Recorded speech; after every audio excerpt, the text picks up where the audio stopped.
तो गाइस आज हम बात करेंगे my life as a loser के चैप्टर नंबर 70 के बारे में। और पिछले चैप्टर में हमने देखा था जीनू मोटा रिंग के बाहर पानी में गिर गया था और जो इंसान रिंग के बाहर गिर जाएगा वो टूर्नामेंट से बाहर हो जाएगा, ये सीधी सी बात है। लेकिन आज की वीडियो की शुरुआत में हम देखते हैं इससे पहले कि जीनू मोटे के पैर गिर के पानी को छूते यॉकमिन ने अपने एक हाथ से जीनू मोटे को पकड़ लिया होता है और जीनू मोटे का चश्मा सीधा पानी में जाके गिरता है। अभी कुछ और भी बंदे आ रहे होते हैं यॉकमिन और जीनू मोटे को पानी में फेंकने के लिए, लेकिन नंगा प्रेसिडेंट उन सबको रोकने की कोशिश कर रहा होता है। एंचॉल भी जीनू मोटे को बचाने के लिए आगे की तरफ दौड़ रहा होता है क्योंकि अगर उसने जीनू मोटे को नहीं बचाया तो उनका सारा का सारा खेल खत्म हो जाएगा। हम देखते हैं नंगा प्रेसिडेंट भी यहाँ पे काफी अच्छी फाइट कर रहा होता है और एक आधे बंदे के मुक्का मार के उसको पानी में भी गिरा देता है। और देखते ही देखते एंचॉल भी नंगे की मदद करने के लिए यहाँ पे आ चुका होता है, यानी कि अब ये दोनों मिलकर यॉकमिन और जीनू मोटे को बचाने वाले हैं नीचे गिरने से। बट इनके सामने अभी काफी सारे लोग होते हैं और सारे के सारे लोग इनकी ही टीम के ऊपर अटैक कर रहे होते हैं क्योंकि सभी लोगों का बस एक ही टारगेट होता है और वो होता है एंचॉल जैंग, जो कि अभी आधा लटक रहा है हवा में। लेकिन यॉकमिन के हाथ की पकड़ अभी जीनू मोटे को पकड़ पकड़ के थोड़ी ढीली हो रही होती है, इसलिए वो चिल्ला के कहता है कोई यहाँ पे आके मेरी मदद करो,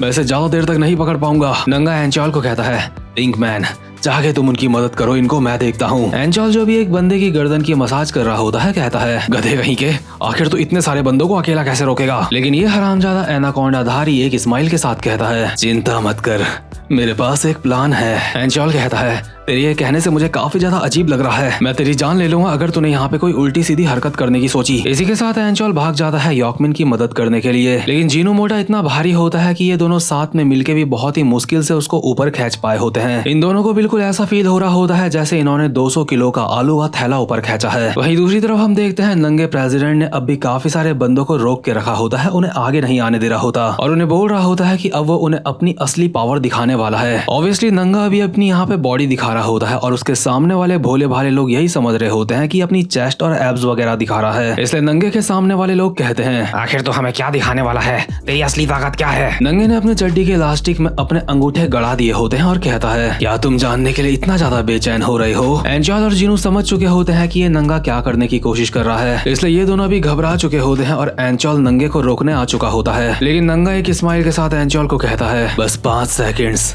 मुझे 5 सेकंड्स दे दे, मैं इनका खेल खत्म कर दूंगा। एंचॉल कहता है नहीं हरामजादे, मैं तुझे आधा सेकंड भी नहीं दे सकता। बट नोटिस करने वाली बात यह है कि यॉकमिन अब भी जीनू मोटे को ऊपर घसीट के साइड में खड़ा होके हाँफ रहा होता है क्योंकि उसको थक लग चुकी होती है, क्योंकि उसने काफी देर से मोटे को पकड़ रखा था। इतने में ही एक बंदा गोली की रफ्तार से एंचॉल के बगल से भागता हुआ निकलता है। एंचॉल समझ जाता है ये हरामजादा यॉकमिन की ऐसी हालत का फायदा उठा के उसको पीछे से धक्का देने वाला है और अगर यॉकमिन अभी एलिमिनेट हो जाता है तो जीनू मोटा फाइनल में उससे फाइट नहीं कर पाएगा और इनका प्लान खराब हो जाएगा और ये चीज एंचॉल किसी भी कीमत में होने नहीं दे सकता। इसलिए एंचॉल बहुत ही स्पीड में भागता हुआ यॉकमिन के सामने आ जाता है और उसको आगे की तरफ धक्का दे देता है और जो धक्का यॉकमिन के पड़ने वाला था वो पड़ता है सीधा एंचॉल के ऊपर, जिस वजह से एंचॉल एक टांग में लंगड़ी खेलने लगता है रिंग के साइड में, यानी कि वो बस नीचे गिरने ही वाला है। और जिस बंदे ने एंचॉल को धक्का दिया होता है वो एंचॉल को धक्का देके काफी खुश लग रहा होता है। बट एंचॉल नीचे गिरते गिरते इस बंदे का हाथ पकड़ लेता है और कहता है बेटे मैं अकेला नहीं जाने वाला, तुझे लेके जाऊंगा। और एंचॉल अपने साथ साथ इस बंदे की भी टिकट कटवा देता है नीचे की और ऑब्वियसली ये दोनों के दोनों बंदे ही सीधा पानी में जाके गिरे होते हैं। इसका मतलब ये दोनों के दोनों एलिमिनेट हो चुके हैं और ये चीज किसी ने भी नहीं सोची थी कि खुद एंचॉल एलिमिनेट हो जाएगा एंचॉल वाली टीम से। बट एंचॉल की टीम के 3 बंदे अब भी गेम में हैं। इसका मतलब इन्होंने ये वाला राउंड क्लियर कर लिया है और आगे वाले राउंड में पहुंच चुके हैं। जो लोग इस स्टेज से आगे बढ़ चुके होते हैं ऐसे सिर्फ कम से कम 10 लोग ही होंगे, लेकिन अभी हमें उनके बारे में बताया नहीं जाता।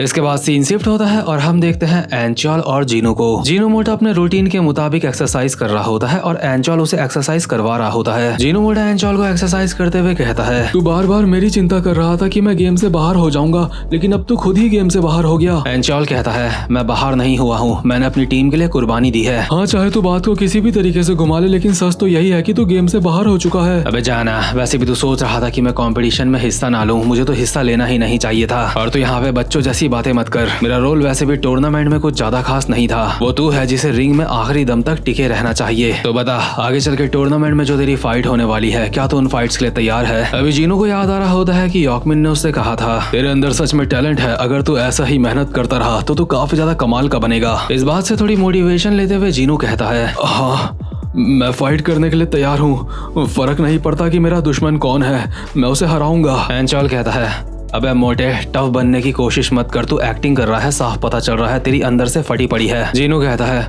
मेरे मूड की वाट मत लगा, अभी मैं सीरियस हूँ। लेकिन एंचॉल, तुझे नहीं लगता कि अब वक्त आ चुका है? तुझे मुझे बता देना चाहिए अब। एंचॉल कहता है, क्या बता देना चाहिए बे? दरअसल जीनू एंचॉल से पूछ रहा होता है कि पास्ट में क्या हुआ था, लेकिन अब वक्त यहाँ पे आ चुका होता है पास्ट रिवील होने का। इसके बाद हमें एंचॉल के MMA शो की कहानी बताई जाती है। जब एंचॉल अपनी पास्ट वाली टाइमलाइन में इस शो में था, उस वक्त एंचॉल ने इस शो में काफी सारे बंदों का मार मार के कुत्ता बनाया था। उसके सामने कोई भी नहीं टिक पा रहा था। एंचॉल अपनी इस शो की फाइट्स की वजह से काफी ज्यादा फेमस हो चुका होता है, लेकिन फेमस होने के साथ साथ दिक्कतें भी उसकी जिंदगी में आने लगती हैं, क्योंकि अब तक एंचॉल ने काफी सारे लोगों को बुली करा होता है। इसलिए वो लोग एंचॉल के बारे में इंटरनेट में गलत गलत बातें फैला रहे होते हैं। यानी कि ये वही बात हो गई, अगर कोई इंसान फेमस हो रहा है, आगे बढ़ रहा है, तो उसके हेटर्स उसको आगे नहीं बढ़ने देंगे। बट एंचॉल के हेटर्स के पास एक जेन्युइन रीजन होता है उसको आगे ना बढ़ने देने का। वैसे भी जब कोई इंसान तरक्की कर रहा होता है, उस वक्त उसको गिराना सबसे ज्यादा फायदेमंद होता है उसके दुश्मनों के लिए। और जीनू मोटा एंचॉल की पास्ट टाइमलाइन के बारे में सुन के सोच रहा होता है कि उसके दिमाग में ये आइडिया क्यों नहीं आया। वो भी तो एंचॉल के बारे में इंटरनेट में गलत गलत अफवाहें फैला सकता था। लेकिन एंचॉल की जैसे जैसे शो में फाइट होती रहती है, तो वो अपने सामने वाले बंदों को धोता रहता है और उसे इस बात से फर्क नहीं पड़ रहा होता है कि जमाना क्या कहता है। वो तो बस अपने मन में ये सोच रहा होता है कि अगर गलत अफवाहें फैलाने वालों में से कोई भी पकड़ा गया तो एंचॉल उन्हें जान से मार देगा। एंचॉल सोच रहा होता है कि एंचॉल उन सब की पुलिस पे रिपोर्ट कर दे और पुलिस वाले उनको ढूंढ ले और उनके बाद एंचॉल उनको जान से मार दे। भले ये प्लान सुनने में थोड़ा ठीक ठाक लग रहा है, लेकिन ये प्रैक्टिकल नहीं है। इसलिए एंचॉल का मत्था और ज्यादा खनक चुका होता है, क्योंकि उसको वो लोग नहीं मिल रहे होते हैं जिन्होंने उसके बारे में अफवाहें फैलाई होती हैं गलत गलत इंटरनेट में। और एंचॉल का मत्था खनकने के साथ साथ शो का फाइनल मैच भी आ जाता है। यानी कि जिस वक्त एंचॉल की फाइट होनी होती है यॉकमिन से, पास्ट एंचॉल की यॉकमिन से ये पहली मुलाकात होती है, यानी जो हरामी एंचॉल होता है उसकी। और इस वक्त भी यॉकमिन का नेशनल लेवल पे काफी ज्यादा नाम होता है, क्योंकि यॉकमिन ने यहाँ पे आने से पहले काफी सारे कॉम्पिटिशंस जीते होते हैं। लेकिन एंचॉल को इस बात से कोई फर्क नहीं पड़ता कि उसके सामने कौन खड़ा है और उसने कितने कॉम्पिटिशन जीते हैं। एंचॉल तो अपने मन में ये सोच रहा होता है बेचारे यॉकमिन की कमर में कट का निशान है, यानी कि इसको किसी ने बहुत गंदा मारा होगा। इसलिए जो एंचॉल होता है अपने मन में हंस रहा होता है। और सेम मोमेंट में एंचॉल इस बात से भी डिसअपॉइंट होता है कि इस पूरे के पूरे टूर्नामेंट में ऐसा कोई नहीं था जो उसको टक्कर दे सकता है। बट उसी समय कुछ ऐसा हुआ था जिस चीज ने एंचॉल की जिंदगी बदल दी थी। दरअसल यॉकमिन एंचॉल को लेक्चर देते हुए कहता है, एंचॉल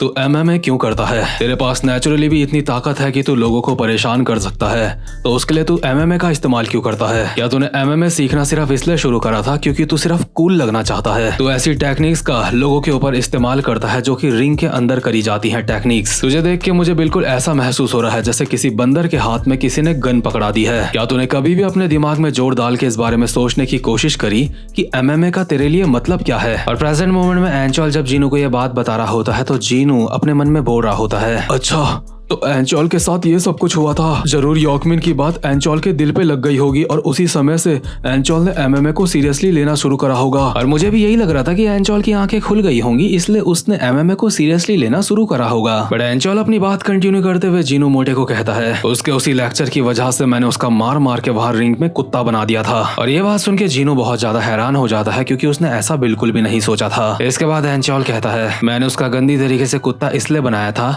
एक तो मैं उसको जानता नहीं था, ऊपर से मुझे वो लेक्चर दे रहा था। और ये बात तो बोलने की भी जरूरत नहीं है कि उस वक्त मैं बहुत ज्यादा बुरे मूड में था। लेकिन हाँ, इन सारी चीजों से मुझे एक बात का तो एहसास हुआ था। जीनू को अब भी लग रहा होता है शायद ये कुछ अच्छी बात बोलने वाला है, लेकिन एंचॉल कहता है, मुझे एहसास हुआ कि उसके लेक्चर की वजह से मुझे इतना गुस्सा आया था कि मैंने उसका मार मार के कुत्ता बनाया था। लेकिन इसमें उसकी ही गलती थी, उसने मुझे जबरदस्ती गुस्सा दिलवाया था। मुझे लग रहा था कि यॉकमिन को मारने के लिए मुझे इंटरनेट में भी लोगों की नफरत मिलेगी, लेकिन फिर मुझे रियलाइज हुआ मैंने तो इस बंदे को MMA के एक मैच में मारा है। इसका साफ साफ मतलब ये था कि मैंने जो कुछ भी करा है वो गैर कानूनी नहीं था। और इसका एक और मतलब बनता है कि मैं ऐसे किसी को भी मार सकता हूँ कुत्ता बना बना के, और जब तक मैं किसी को रिंग के अंदर मारता हूँ तब तक दुनिया में मेरा नाम ही होगा और किसी को मारने के उल्टा मुझे पैसे मिलेंगे। ये मेरे लिए एक बहुत ही ज्यादा कमाल की बात थी और वहीं से मैंने सोचा था कि मैं सीरियसली एक MMA फाइटर बनूंगा। जीनू मोटे के पसीने छूट चुके होते हैं और वो अपने मन में कहता है, जितना घटिया मैं सोच रहा था इसका रीजन तो उससे भी ज्यादा घटिया है MMA में जाने का। इसके बाद एंचॉल अपनी बात कंटिन्यू करते हुए कहता है, मेरी उस वक्त काफी ज्यादा डिमांड बढ़ चुकी थी। लोग मुझे चाहने लगे थे सिर्फ इसलिए नहीं कि मैंने कॉम्पिटिशन जीता था, बल्कि इसलिए भी क्योंकि मैंने एक MMA के उभरते सितारे को हराया था फाइट में। लेकिन जीनू का चेहरा देख के ऐसा लग रहा होता है जैसे उसे एंचॉल की बातें पसंद नहीं आ रही हैं, क्योंकि उसने काफी गलत करा है पास्ट में। इसलिए एंचॉल उससे पूछता है, ऐसा मुंह क्यों बना रहा है बे? जीनू कहता है,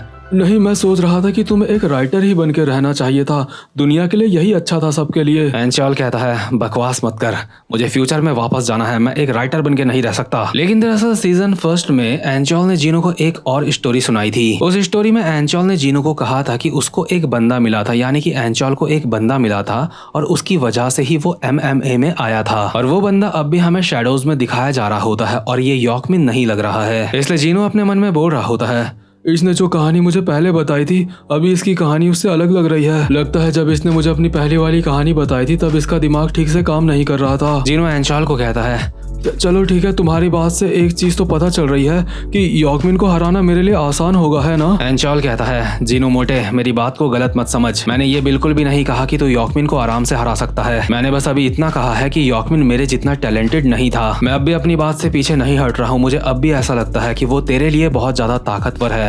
जिस लेवल पे तू अभी है, तू अभी उसको नहीं हरा पाएगा। और यॉकमिन ने पिटते हुए जीनो किम को जिम में बचाया था एक बंदे से। ये बात भी जीनो मोटे के लिए सबूत होती है कि यॉकमिन उससे काफी ज्यादा ताकतवर है, इसलिए वो अपने मन में बोल रहा होता है। मैं सोच रहा था टूर्नामेंट का फाइनल मैच में खुद से जीत सकता हूँ, लेकिन ऐसा नहीं है। अभी जो इंसान मुझे सिखा सकता है वो सिर्फ एंचॉल है, वो ही मेरी मदद कर सकता है। इसलिए मुझे अपनी अकड़ भुला के एंचॉल से प्यार से मदद मांगनी चाहिए। इसलिए जीनो एंचॉल को कहता है, एंचॉल मैं चाहता हूँ तुम मुझे सिखाओ, मुझे कोई ऐसा तरीका बताओ जिससे मैं कम समय में ज्यादा ताकतवर बन सकूं। एंचॉल कहता है, मैंने तुझे सिखाने की कोशिश करी थी लेकिन तू भाग गया था। क्या तू इस बार मुझसे वादा करता है कि मेरे सिखाने के तरीकों में तू सवाल नहीं उठाएगा? ठीक है, अगर तू वादा करता है तो तेरी स्पेशल बूट कैंप ट्रेनिंग शुरू होती है। अब बस तू देखता जा, मैं तुझे उस एंचॉल जैंग में बदल दूंगा जैसा मैं पहले हुआ करता था। यानी कि एंचॉल इस मोटे का बॉडी ट्रांसफॉर्मेशन करने वाला है। और जब एनीमे या फिर मानवा में किसी भी इंसान का बॉडी ट्रांसफॉर्मेशन होता है तो वो चीज बहुत ही ज्यादा मोटिवेशनल होती है किसी भी इंसान के लिए। तो खैर गाइस, ये वाला चैप्टर यहीं पे खत्म होता है। उम्मीद करता हूँ कि आपको आज की वीडियो भी अच्छी लगी हो। और अगर आप चैनल पे पहली बार आए हो तो आपको पता है आपको क्या करना है। अब मैं मिलता हूँ आपसे अपनी नेक्स्ट वीडियो में, तब तक के लिए गुड बाय।